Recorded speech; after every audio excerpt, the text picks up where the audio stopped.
Creating life ഇന്ന് എത്തിയിട്ടുള്ളത് ശാസ്തമംഗലത്ത് western വെയേഴ്സിന്റെ exclusive collection ഉള്ള പാഷ എന്ന ഷോപ്പിലാണ്.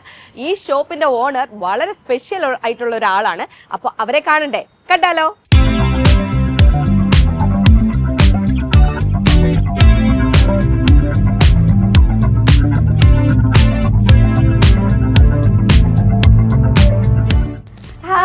ഹലോ.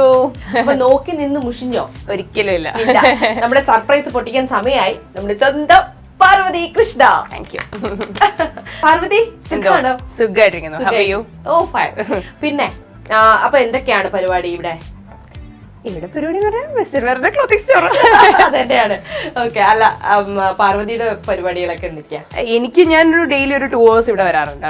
ഈ പറയുന്ന പോലെ എന്റെ ഫുൾ ഫിഗർ എന്ന് പറയുന്ന പോലെ ഞാൻ തന്നെയാണ് ഇവിടുത്തെ മിക്ക വീഡിയോസിലും ഇട്ട് കാണിക്കുന്നതൊക്കെ. അപ്പം മിക്ക ആളുകൾക്കും അവർക്ക് ഇട്ട് കാണണം എന്നുള്ളൊരു കാര്യമുണ്ട്. സാധാരണ ഒരു മാനിക്വിൻ പോലും അല്ല, അവർക്ക് നമ്മൾ ഇട്ട് എങ്ങനെയാണ് അത് എത്ര ലെങ്ത് വരുന്നുണ്ട്, അല്ലെങ്കിൽ എങ്ങനെയായിരിക്കും അത്രയും കംഫർട്ടബിൾ ആയിരിക്കുമോ എന്നുള്ളൊരു കാര്യങ്ങളൊക്കെ ഉണ്ട്. അപ്പൊ നമുക്ക് കളക്ഷൻസ് ഒക്കെ ഒന്ന് കാണാം. എങ്ങനെയാണ്? ഓൺലൈൻ ആണോ കൂടുതൽ പോകുന്നത് കളക്ഷൻസ്? നമുക്ക് ഓൺലൈൻ ബിസിനസ് ആണ് കൂടുതലുള്ളത്. ഇവിടെ ക്ലോത്തിങ് സ്റ്റോർ എന്ന് പറഞ്ഞാൽ നമ്മുടെ ഇവിടുത്തെയുള്ള കസ്റ്റമേഴ്സിന് ട്രിവിയൻസിന് വേണ്ടി നമ്മൾ മെയിൻ ആയിട്ട് വെച്ചിരിക്കുന്നതാണ് കേട്ടോ. അതെ. അപ്പം കാരണം പൊതുവെ വെസ്റ്റേൺ വെയറിന് മാത്രമായിട്ടുള്ള ഔട്ട്ലെറ്റ് വളരെ കുറവാണ്. ഇപ്പം അത് മാത്രമല്ല, നമ്മുടെ ഏറ്റവും വലിയ ഹൈലൈറ്റ് എന്ന് പറഞ്ഞാൽ single piece for single person എന്ന കോൺസെപ്റ്റാണ്. ഈ ഒരു പീസ് ആ ഒരാൾക്ക് മാത്രമേ കാണത്തുള്ളൂ. ഇപ്പൊ വേറെ ഏതെങ്കിലും ദൂരെയുള്ള ഔട്ട്ലെറ്റിൽ വല്ലതും അവരെന്തെങ്കിലും പർച്ചേസ് ചെയ്ത് വന്നാലേ ഉള്ളൂ. പക്ഷെ അത്യാവശ്യം നമ്മൾ കേരളത്തിൽ തന്നെ നമുക്ക് മാത്രമുള്ള സാധനങ്ങൾ വെക്കാനാണ് നോക്കുന്നത്. അപ്പൊ അത്രയും ചൂസി ആയിട്ട് ഞങ്ങൾ തന്നെ പോയി ഹാൻഡ് പിക്ക് ചെയ്ത് എടുക്കുന്ന ഓരോ പ്രൊഡക്ട്സ് ആണ്. അപ്പം എനിക്കൊന്ന് വളരെ കുറച്ച് പീസ് മാത്രമേ നിങ്ങൾക്ക് വേറെ ഔട്ട്ലെറ്റിൽ പോലും കാണാൻ പറ്റത്തുള്ളൂ. അതും ട്രിവാൻഡ്രത്ത് എന്തായാലും കാണാൻ പറ്റത്തില്ല. അങ്ങനെയുള്ള സാധനങ്ങളാണ് ഇവിടെ മെയിൻ ആയിട്ട് വെച്ചിരിക്കുന്നത്. പിന്നെ കുറച്ച് ഇന്ത്യൻ വെയർസ് വെച്ചിട്ടുണ്ട്. ഈ പറയുന്ന പോലെ കുറച്ച് പാർട്ടി വെയർ ആയിട്ടുള്ള ഇന്ത്യൻ വെയർസ്. കാരണം ഈ പറയുന്ന പോലെ നമ്മൾ കൂടുതലും കൊറിയൻ ഇമ്പോർട്ടഡ് ആണ്. അപ്പൊ അവർ ഇത്രയും മറ്റേ ജിൽ കുറെ സാധനങ്ങളൊന്നും അത്രയും ഇടത്തില്ല. അപ്പൊ നമ്മുടെ ഇവിടുത്തെ ഒരു കൾച്ചറൊക്കെ അനുസരിച്ച് നമുക്കിപ്പോ വൈകിട്ടത്തെ ഒരു ഈവനിങ് ഫംഗ്ഷൻ ഒക്കെ ഭയങ്കര കുറച്ച് നല്ല പാർട്ടി വെയർസ് ഒക്കെ വരുമല്ലോ, ചിലപ്പോൾ സ്റ്റോൺ വർക്ക്സ് ഒക്കെ ഉള്ളത് അത്രയും നമുക്ക് അവിടെ നിന്ന് കിട്ടുന്നുണ്ടായിരുന്നില്ല. അപ്പൊ നമ്മൾ അത് മാത്രം കുറച്ച് ഇന്ത്യൻ വെയർസ്, മേ ബി ഒരു 10% മാത്രം നമ്മൾ ഒരു ഇന്ത്യൻ വെയർസ്. അപ്പൊ ഈ ഇന്ത്യൻ വെയർസ് അവിടെ ഇന്ത്യക്കകത്ത് തന്നെയാണോ എടുക്കുന്നത്? ഇന്ത്യൻ വെയർസ് അതെവിടെ നിന്നാണ്? ഇതിപ്പോ നമ്മൾ കുറച്ച് ഡൽഹി ഇമ്പോർട്ടഡ് ഉണ്ട്, കുറച്ച് മുംബൈ ഇമ്പോർട്ടഡ് ഉണ്ട്. അങ്ങനെ പല സ്ഥലങ്ങളിൽ നിന്ന് നമ്മൾ കൊണ്ടുവന്നേക്കുന്നത്. എല്ലായിടത്തും ഒറ്റയ്ക്ക് തന്നെയാണോ ട്രാവൽ ചെയ്ത് പോകുന്നത്? അല്ല, ഞാനുണ്ടാവും, എന്റെ പാർട്ട്ണർ ശരൺ ഉണ്ട്. അപ്പം ഞങ്ങൾ എന്റെ കൂടെ ആണല്ലോ ഇതിന്റെ. അപ്പം ഞാൻ പറയാ, നീ സമാധാനത്തോടെ ഇവിടെ ഇരിക്കട്ടെ, നീ വന്നാൽ മതി. ഇപ്പം എനിക്ക് ഭയങ്കര ഷൂട്ടുള്ള സമയമാണ്, ഇവിടെ സ്റ്റോക്ക് ഔട്ട് എന്തെങ്കിലും ആവുന്ന സമയമൊക്കെ ആണെങ്കിൽ ശരൺ തന്നെ പോയിട്ട് 1-2 തവണ ചെയ്തിട്ടുണ്ട്. നമ്മളൊരു ഈക്വൽ ഒരു അങ്ങോട്ട് ഒരു ഗിവ് ആൻഡ് ടേക്കിലാണ് പോയിക്കൊണ്ടിരിക്കുന്നത്. പിന്നെ ഈ കൂട്ടത്തിൽ നമ്മുടെ ഒരു സ്റ്റാഫ് എന്തായാലും ട്രാവലിന് വരും. അങ്ങനെയാണ് ആ ഫസ്റ്റ് തായ്ലൻഡ് ഞങ്ങളുടെ ട്രിപ്പിലൊക്കെ പറ്റിയ ഭൂകമ്പമൊക്കെ ഉണ്ടായത്.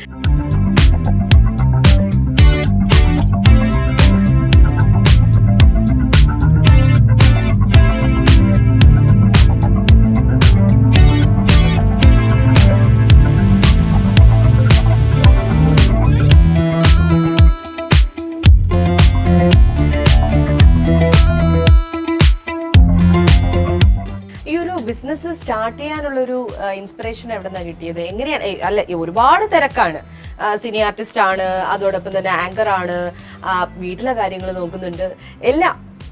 എന്താണ് ബിസിനസ് സ്റ്റാർട്ട് ചെയ്യാനുള്ള ഒരു പ്ലാനിങ് എവിടെ നിന്നായിരുന്നു? എപ്പോഴും എനിക്ക് തോന്നുന്നു എല്ലാ സ്ത്രീകളുടെ ഉള്ളിലും ഒരു ബിസിനസ് സ്റ്റാർട്ട് ചെയ്യണം എന്നുള്ളൊരു കാര്യം. ഇപ്പൊ ഈവൻ അനീഷയ്ക്കും ഇല്ലേ? ഉണ്ട്. എനിക്ക് എല്ലാ സ്ത്രീകൾക്കും ഇൻഡിപെൻഡന്റ് ആയിട്ട് ആരെയും ഡിപ്പെൻഡ് ചെയ്യാതെ ഒരു ബിസിനസ് സ്റ്റാർട്ട് ചെയ്യണം എന്നുള്ള ഒരു ആഗ്രഹം ഉണ്ടാവും. ഞാൻ പണ്ട് ഓൺലൈനിൽ ഇതുപോലെ ഒരെണ്ണം സ്റ്റാർട്ട് ചെയ്തിട്ടുണ്ട്, പത്നി ബൈ പാർവതി എന്ന് പറഞ്ഞിട്ട്. ഇതുപോലെ തന്നെയായിരുന്നു, സിംഗിൾ പീസ് ആയിരുന്നു അത്. പക്ഷെ അതിന് പ്രോപ്പർ ആയിട്ടുള്ള ഒരു മാനുഫാക്ചേഴ്സ്, അതായത് പ്രോപ്പറായിട്ട് അതിന്റെ ഒരു ടൈലറിങ്ങിന്റെ ആൾക്കാർ വേണം, അതിന്റെ കുറെ കാര്യങ്ങളുണ്ടായിരുന്നു. അപ്പം എനിക്കത് കൊണ്ടുപോകാൻ ഭയങ്കര ബുദ്ധിമുട്ടായിരുന്നു. അപ്പം അത് ഈ പറയണ പോലെ അവരുടെ കസ്റ്റമൈസ് ചെയ്തിട്ടായിരുന്നു നമ്മൾ ചെയ്യുന്നത്. അപ്പൊ എങ്ങനെ ടൈലേഴ്സ് എല്ലാം വേറെ സ്ഥലത്ത് പോയാൽ നമ്മൾ പെട്ടു. അപ്പൊ അങ്ങനത്തെ ബുദ്ധിമുട്ടുകൾ വരരുതെന്നുണ്ടായിരുന്നു സെക്കൻഡ് സാധനം ചെയ്യുന്ന സമയത്ത്. പിന്നെ എന്റെ പാർട്ട്ണർ ശരൺ, അവനാണ് ഇതിന്റെ മെയിൻ ആളെന്ന് പറയുന്നത്. കാരണം ഞങ്ങൾ ചുമ്മാ ഒരു ചായ കുടിച്ചപ്പം വന്നൊരു തോട്ട് പ്രോസസ് ആണ് നമ്മുടെ.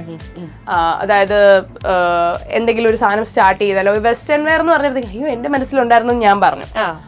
അപ്പൊ എന്നാ പിന്നെ ഓക്കെ നമുക്ക് അതിലേക്കൊന്ന് കടന്നാലോ എന്ന് കരുതി. പക്ഷെ 1 മാസത്തിന് 1 മാസം കൊണ്ട് ഞങ്ങൾ പ്ലാൻ ചെയ്ത് ഇത് എക്സിക്യൂട്ട് ചെയ്ത് വന്നതാണ് ഞങ്ങളുടെ പാർഷ എന്ന് പറയുന്നത്. അതാണ് Parsha, combination of Parvathi and Sharan. Okay. അപ്പം അങ്ങനെ എല്ലാം. പിന്നെ ഇന്റീരിയറും ഞാൻ തന്നെയാണ് ചെയ്തേക്കുന്നത്. അതുകൊണ്ട് നമുക്ക് ഇന്റീരിയറിന് അങ്ങനെ പ്രശ്നങ്ങളൊന്നും വന്നില്ല.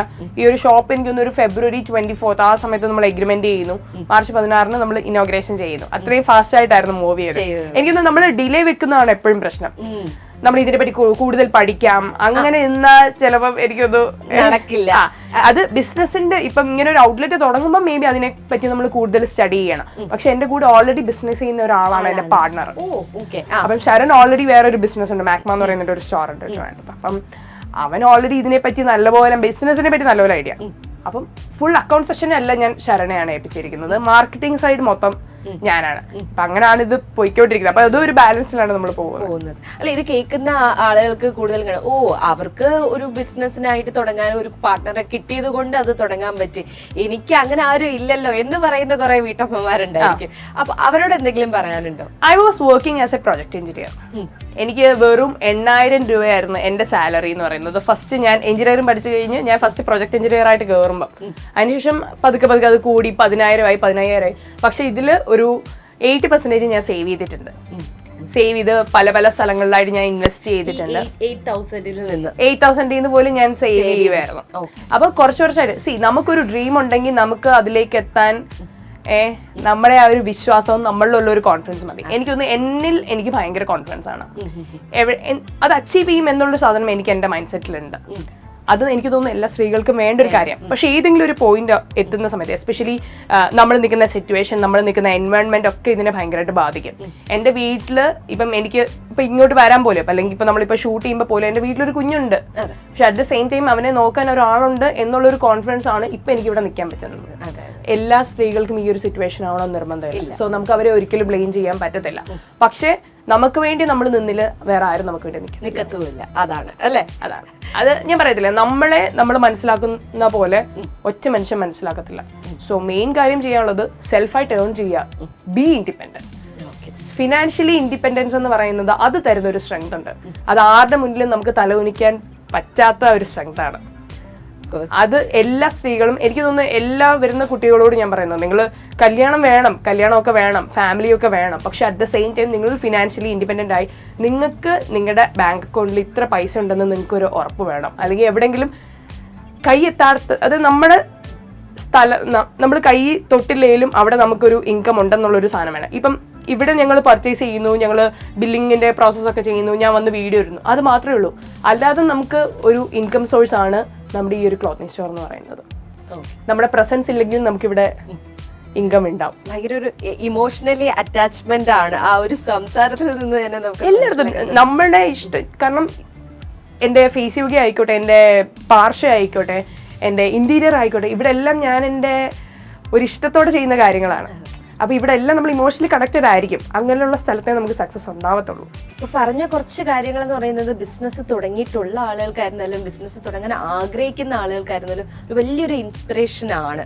കാരണം പാർവതിയെ സംബന്ധിച്ചിടത്തോളം ഒരുപാട് കാര്യങ്ങൾ ഒരുപാട് ഏരിയയിൽ കണക്ട് ചെയ്ത് പോകുന്ന ഒരാൾ ആയതുകൊണ്ട് തന്നെ ഇതൊക്കെ എങ്ങനെ മെയിൻറ്റെയിൻ ചെയ്യുന്നു എന്ന് ചോദിക്കുമ്പോൾ നമ്മുടെ ബാക്ക് ബോൺ ആയിട്ട് കുറച്ച് പേര് ആരെങ്കിലും അല്ലെ വേണം എന്നുള്ളത് ഓക്കെയാണ്. പക്ഷെ എന്നാലും നമ്മൾക്കൊരു മനസ്സിനൊരു ദൃഢതയും ഉറപ്പായിട്ടും അതാണ് ഫസ്റ്റ് എന്ന് പറയുന്നത്. മറ്റേത് ഈ പറയുന്ന പോലെ ഇപ്പം കുഞ്ഞിനെ നോക്കാനാണെങ്കിലും വേണമെങ്കിൽ എനിക്ക് അവനെ ഇവിടെ കൊണ്ടുവന്നിട്ട് ബാക്കി കാര്യങ്ങൾ ചെയ്യാം. പക്ഷെ അവന്റെ ഒരു കംഫർട്ട് സോൺ ഇവിടെ ഉണ്ട്. അവന് ചിലപ്പം ഇവിടെ വന്ന് ഈ ഷൂട്ടിനിടയ്ക്ക് അത് ബാക്കിയുള്ളവർക്ക് ഒരു ഡിസ്റ്റർബൻസ് ആവും. എനിക്ക് അങ്ങനെയൊന്നുമല്ല, എല്ലായിടവും കുറച്ച് ഈസി ആയിട്ട് പോകണം. ഞാൻ ഒരുപാട് അങ്ങനെ റിസ്കി എലിമെന്റ്സ് എടുക്കുന്ന ഒരാളുമല്ല. അങ്ങനെ എല്ലാ കാര്യങ്ങളും എനിക്ക് കുറച്ച് സ്മൂത്ത് ആയിട്ട് പോകണം. അതിന് വേണ്ട കാര്യങ്ങൾ ഞാൻ എപ്പോഴും ചെയ്യാറുണ്ട്. ഇപ്പം സപ്പോസ് വീട്ടിൽ ആരെങ്കിലും ഇല്ലെങ്കിൽ നമ്മൾ വേറെ ഓപ്ഷൻ ഇല്ല. ഇപ്പൊ എന്റെ ഫേസ് യോഗയുടെ ക്ലാസ് എടുക്കുന്ന സമയത്ത് മിക്കപ്പോഴും ഞാനും ഒച്ചുവേ ഉണ്ടാവാറുള്ളൂ വീട്ടിൽ. ബാലുവേണ്ട ആ സമയത്ത് വർക്കിംഗ് ആയിരിക്കും. ആള് കുറച്ച് മറ്റേ നൈറ്റ് പേഴ്സൺ ആണ്. ഈ പറയുന്ന പോലെ രാത്രിയിലായിരിക്കും കൂടുതൽ അവരുടെ വർക്ക് പാറ്റേൺ ഒക്കെ വരുന്നത്. ഇപ്പൊ എറണാകുളമാണ് അല്ലേ? ഇപ്പൊ എറണാകുളത്ത് പോയിക്കാണ്. ഞങ്ങളിപ്പം ഇങ്ങനെ ഷിഫ്റ്റ് അടിച്ചോണ്ടിരിക്കുകയാണ്. മോനെ നോക്കാനായിട്ട് ഷിഫ്റ്റ് ആണ് കേട്ടോ ഇവര്. എപ്പോഴും ഞങ്ങളുടെ മോന്റെ കൂടെ ഒരാള് എപ്പോഴും ഉണ്ടാവും. അത് ഞങ്ങള് തീരുമാനിച്ചൊരു കാര്യമാണ്. എന്തൊരു സിറ്റുവേഷൻ വന്നാലും അവന്റെ കൂടെ ആരെങ്കിലും ഒരാൾ ഉണ്ടാവണം എന്നുള്ളത്. കാരണം നമ്മുടെ പേരൻസ്, ഇത് അഫ്കോഴ്സ് ഗ്രാൻഡ് പേരൻസ് അവരൊക്കെ നല്ലപോലെ തന്നെയാണ് നോക്കുന്നത്. എന്നാലും നമ്മുടെ ഒരാളുടെ പ്രസൻസ് തീർച്ചയായിട്ടും ഞങ്ങൾക്ക് വേണം. അവര് ഒരിക്കലും ചോദിക്കേണ്ടി വരരുത്, നിങ്ങൾ ആരും എൻ്റെ കൂടെ ഇല്ലായിരുന്നല്ലോ, നിങ്ങൾ നിങ്ങളുടെ കാര്യം നോക്കി പോകരുത്. അങ്ങനെ ഒരു സാധനം വരത്തില്ല. അതെ, നമ്മളെ നോക്കുകയും വേണം, എന്നാൽ നമ്മുടെ കൂടെ ഉള്ളവരെ നമ്മൾ ചേർത്ത് പിടിക്കുകയും വേണം. അതെ, ഞാൻ പറഞ്ഞ പോലെ തന്നെ അതൊരു ബാലൻസ് ആണ്. അത് എങ്ങനെ നമ്മൾ ടൈം മാനേജ് ചെയ്യുന്നു. ഞാൻ രാവിലെ 5:30 എന്റെ ക്ലാസ് തുടങ്ങുന്നതാണ്. അപ്പൊ രാവിലെ 5 തൊട്ട് രാത്രി 11:30 വരെ ഞാൻ വർക്കിംഗ് ആണ്. ഇൻ ബിറ്റ്വീൻ ഉള്ള സമയം ഞാൻ ഈ പറയുന്ന പോലെ ഫാമിലിക്ക് കൊടുക്കുന്നുണ്ട്, എന്റെ ഫേസ് യോഗയുടെ ക്ലാസ് പോകുന്നുണ്ട്, ഇവിടെ പാർശ്യം ഞാൻ വരുന്നുണ്ട്. ചിലപ്പോൾ ഇൻ ബിറ്റ്വീൻ എന്റെ ഇപ്പം കണ്ട പോലെ തന്നെ എന്റെ ഹെൽത്ത് കണ്ടീഷനൊക്കെ ഞാൻ വീക്കാം. പക്ഷേ ഇവിടെയും ഞാൻ ഈ പറയുന്ന എന്റെ ഫേസ് യോഗയുടെ ക്ലാസ് എടുക്കുമായിരുന്നു കേട്ടോ. എനിക്ക് വയ്യാതിരുന്നിട്ട് കൂടെ അത് എനിക്ക് എന്റെ ക്ലയൻസ് എല്ലാം എപ്പോഴും പറയും, പാർവതിയൊക്കെ സമ്മതിക്കണം ഈ പറയുന്നത്. അത് വേറെ ഒന്നുമില്ല, നമുക്കത് ഇഷ്ടം കാരണം ചെയ്തു പോകുന്നതാണ്. എനിക്കിഷ്ടമാണ്, എനിക്ക് ക്ലാസ് എടുക്കുന്ന ഇഷ്ടമാണ്. എനിക്ക് അവരുടെ തിരിക്കുന്നതിനെ പറ്റി എനിക്ക് ആലോചിക്കാൻ പോലും പറ്റത്തില്ല. അവിടെയും എന്റെ ഹെൽത്ത് കണ്ടീഷൻ വലിയ മോശമല്ലാഞ്ഞിട്ടാണ്, അതും സിറ്റുവേഷൻ അനുസരിച്ച് മാറിക്കൊണ്ടിരിക്കും. പക്ഷെ നമ്മുടെ മനസ്സിൽ നമ്മളൊന്ന് കുറച്ച് സ്ട്രോങ് ആണ്, നമുക്ക് ഇൻഡിപെൻഡന്റ് ആയിട്ട് നമുക്ക് ഒരിക്കൽ നിൽക്കാൻ പറ്റും എന്നുള്ളൊരു മാനിഫെസ്റ്റ് ചെയ്യുന്ന പറയത്തില്ലേ, മാനിഫെസ്റ്റ് ചെയ്ത് ആ ഒരു ഡെസ്റ്റിനേഷൻ പോയിന്റിൽ എത്താൻ കുറച്ച് സമയം എടുക്കും. മേ ബി ഇപ്പം എൻ്റെ പല ലൈഫിലുണ്ടാവുന്ന പല കാര്യങ്ങളും ഞാൻ കുറച്ച് ഈസി ആയിട്ട് വിടുന്ന ഒരാളാണ്. ഇപ്പം എന്തെങ്കിലും ഒരു ഇഷ്യൂ ഒക്കെ എന്തെങ്കിലും വന്നാൽ പോലും it's okay, it's part of life, അങ്ങനെ ഞാൻ വിചാരിക്കത്തുള്ളൂ. വീട്ടിലാണെങ്കിലും ഇപ്പൊ പെട്ടെന്ന് നമുക്ക് ഒരു അസുഖമൊക്കെ വരുന്ന സമയത്ത് വീട്ടിലെല്ലാവരും പറയും ഇത് ഉറപ്പായിട്ട് ഈവിലായി. അത് മേ ബി പാർട്ടായിരിക്കും, ഒരു നെഗറ്റീവ് എനർജി ഉണ്ടായിരിക്കാം. ഇറ്റ്സ് ഓക്കെ, ഇതെല്ലാവരുടെ ലൈഫിലും പല സ്റ്റേജിലും പലരും വരുന്ന ഒരു സാധനമാണ്. അപ്പൊ അതിനെ അങ്ങനെ ടേക്ക് ഇറ്റ് ഈസി ആയിട്ട് കുറെ കാര്യങ്ങൾ വിടുക എന്നൊരു മാത്രമേ ഉള്ളൂ. അത് പക്ഷേ ഇത് ഞാൻ പഠിച്ചെടുക്കാൻ അല്ലെങ്കിൽ എൻ്റെ ലൈഫിലൊന്ന് പ്രാക്ടിക്കലായിട്ട് ആക്കാൻ വേണ്ടിയിട്ട് എനിക്കൊരു 8 വർഷം എടുത്തു. അതാണ് എനിക്കൊന്ന് നമ്മുടെ ലൈഫിൽ പല സിറ്റുവേഷൻസ് ആണ് നമ്മളെ പല കാര്യങ്ങളും പഠിപ്പിക്കുക. ഒരു ബിസിനസ് വുമന്റെ കാര്യങ്ങളൊക്കെ നമ്മൾ അറിഞ്ഞു. നമുക്കറിയാം സിനി ആർട്ടിസ്റ്റ് ആണ്, ആങ്കർ ആണ്. അപ്പോ ന്യൂ പ്രോജക്ട്സ് ഒക്കെ എന്താണ്? ഇപ്പൊ ഒരു വെബ് സീരീസ് കഴിഞ്ഞു, ഐസ് എന്നാണ് പേര്. നമ്മുടെ ഉയരയുടെ ഡയറക്ടർ മനോജ് അശോകന്റെ ആണ്. അപ്പം അതൊരു കുറച്ച് നല്ല പ്രോജക്റ്റ് ആണ്. എനിക്കൊന്ന് എന്റെ മാലിക്കിന് ശേഷം ഞാൻ ചെയ്ത കഥാപാത്രങ്ങൾ എനിക്ക് വൺ ഓഫ് മൈ ഫേവറേറ്റ് ആണ്. സോ അതിനായിട്ട് വെയിറ്റിംഗ് ആണ്, എന്നിറങ്ങുന്നോ. ഓക്കെ, മാലിക്കാണ് ഏറ്റവും ഫേവറേറ്റ് ആണെന്ന് പറഞ്ഞു. എന്തുകൊണ്ടാണ് അത് അങ്ങനെ? ഒരു ബിഗിനർ എന്ന നിലയിൽ മാലിക് പോലെ ഒരു വലിയ പ്രോജക്റ്റ്, അതും അതിനകത്ത് ഏറ്റവും കൂടുതൽ ഉണ്ടായിരുന്ന തിയേറ്റർ ആർട്ടിസ്റ്റ് എല്ലാവരും. അപ്പൊ ഇവരുടെ കൂടെ ഒക്കെ അതുപോലെ മഹേഷ് ചേട്ടൻ എന്ന ഡയറക്ടറിന്റെ കൂടെ അത്രയും വലിയ ടെക്നീഷ്യൻസിന്റെ കൂടെ എല്ലാം വർക്ക് ചെയ്യാൻ പറ്റുക പറയുന്നത് വലിയ കാര്യമാണ്. ഒരുപാട് കാര്യങ്ങൾ പഠിക്കാൻ പറ്റിയിട്ടുണ്ടായിരുന്നു. പിന്നെ ഈ പറയുന്ന പോലെ തന്നെ അതിനുശേഷം ഉടനെ തന്നെയാണ് ഞാൻ എൻ്റെ ഗർഭകാലമൊക്കെ ആ സമയത്തായിരുന്നു നടക്കുന്നത്, റിലീസായ സമയത്തായിരുന്നു. അത് 2019 നമ്മുടെ പടം റിലീസ് ആവുന്നത്. 2019 ഷൂട്ട് ചെയ്യുന്നു, 21 റിലീസ് ആവുന്നു. 2 years ഗ്യാപ്പ് ഉണ്ടായിരുന്നു. അപ്പം 21 ഞാൻ ഈ പറഞ്ഞ പോലെ അച്ഛനെയും ഗർഭിണിയായിട്ട് മറ്റേ വെയിറ്റ് ഗെയിൻ ഒക്കെ ചെയ്തിരിക്കുക. അപ്പൊ അതിനുശേഷം ഈ പറയുന്ന പോലെ എന്റെ ആ വെയിറ്റ് ലോസ് ചെയ്യുന്നതിന്റെ ഒരു ഗ്യാപ്പ് ഉണ്ടായിരുന്നു. ഒരുപാട് പ്രോജക്ട്സ് ആ ടൈമിൽ വരുന്നുണ്ടായിരുന്നു. പക്ഷെ കോവിഡ് ഒക്കെ ആയിരുന്നതുകൊണ്ടും കുഞ്ഞിന്റെ ഹെൽത്ത് നോക്കുന്നതുകൊണ്ടും ഒന്നും എടുത്തിട്ടുണ്ടായിരുന്നില്ല. എനിക്കൊന്ന് മോദാൻ ഒരു 8 പ്രോജക്ട്സോളം അന്ന് വന്നിട്ടുണ്ടായിരുന്നു. പക്ഷെ ഒന്നും എടുക്കാൻ പറ്റിയിട്ടുണ്ടായിരുന്നു. നല്ല നല്ല കഥാപാത്രങ്ങളായിരുന്നു അന്ന് വന്നതെല്ലാം.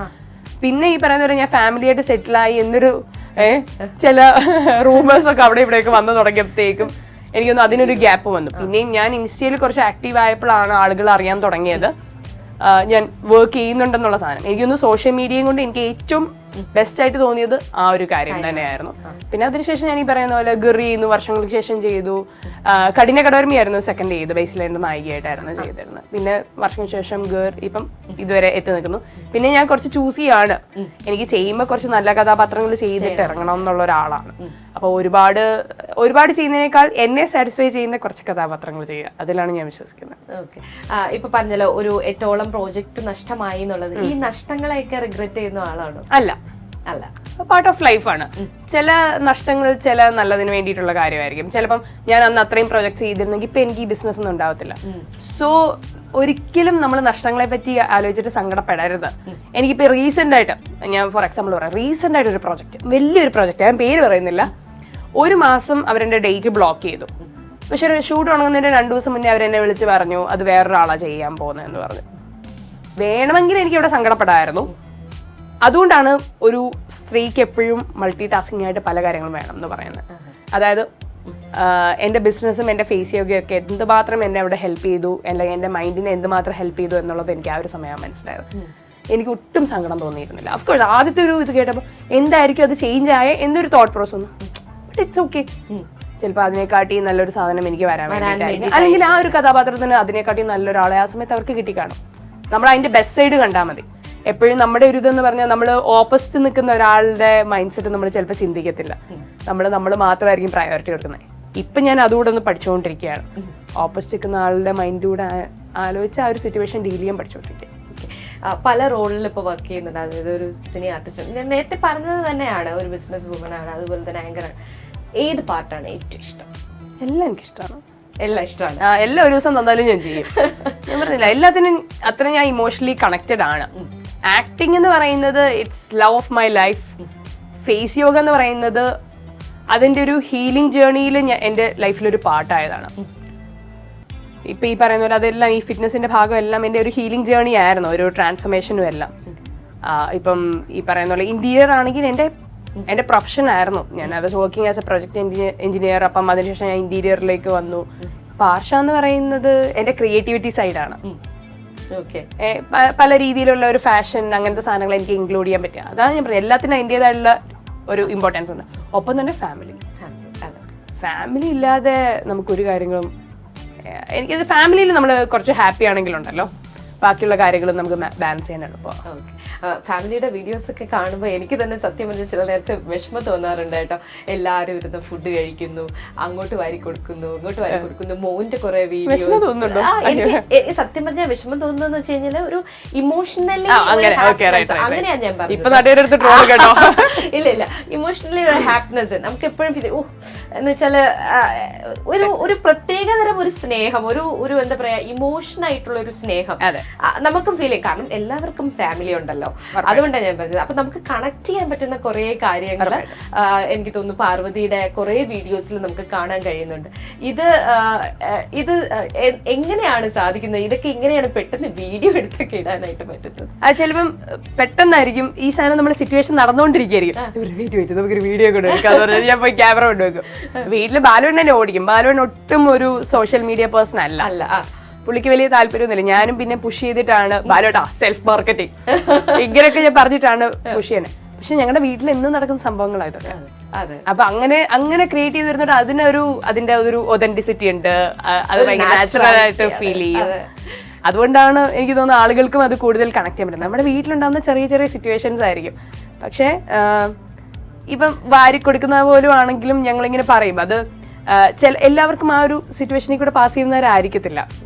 അപ്പൊ അങ്ങനെയുള്ളവരും അങ്ങനെ ഒന്ന് ചെറിയതായിട്ട് നമ്മുടെ ചെറിയ ചില എഫേർട്സ് ചിലപ്പം ഇങ്ങനെയൊക്കെ വർക്ക് ആവാൻ ചാൻസ് ഉണ്ട്. ഒന്ന് ഇപ്പം ഇന്ന് വാരി കൊടുക്കാത്ത ഒരാളാന്ന് വെച്ചോ, ചുമ്മാ കൊണ്ടുവന്ന് വാരി കൊടുത്തത് നോക്കിക്കോ, ചിലപ്പോ അതൊക്കെ ഭയങ്കര രസമായിരിക്കും. ഒരു ചെറിയൊരു സെക്കൻഡിന്റെ ആയിരിക്കും, പക്ഷെ അതൊരു വല്ലാത്ത സന്തോഷങ്ങളൊക്കെ തരാറുണ്ട്. ഓക്കെ, എന്തായാലും ഹാപ്പി ആയിട്ട് ഇരിക്കട്ടെ. ഒത്തിരി സന്തോഷമുണ്ട്. കാരണം ഇവിടെ വന്നു കഴിഞ്ഞപ്പോ നമുക്ക് ഫീൽ ചെയ്തൊരു കാര്യം, നമ്മുടെ ക്രൂവിന് ഫീൽ ചെയ്തൊരു കാര്യം എന്ന് പറയുന്നത് പാർവതി ഇസ് എ എന്താ പറയാ ഒരു ജമ്മാണ്. അതിൽ കൂടുതൽ വേറെ വേർഡ്സ് ഇല്ല എനിക്ക് പറയാൻ. അത്രയും ജമ്മാണ് കേട്ടോ. അപ്പൊ നല്ലത് വരട്ടെ, എന്നും നന്നായിട്ടിരിക്കട്ടെ, ഹാപ്പി ആയിട്ടിരിക്കട്ടെ, നല്ലൊരു എന്താ പറയാ ബിസി വുമൺ തന്നെ ആവട്ടെ. അത് തന്നെയാണ് എനിക്ക് പറയാനുള്ളത്. Thank you so much. Thank you.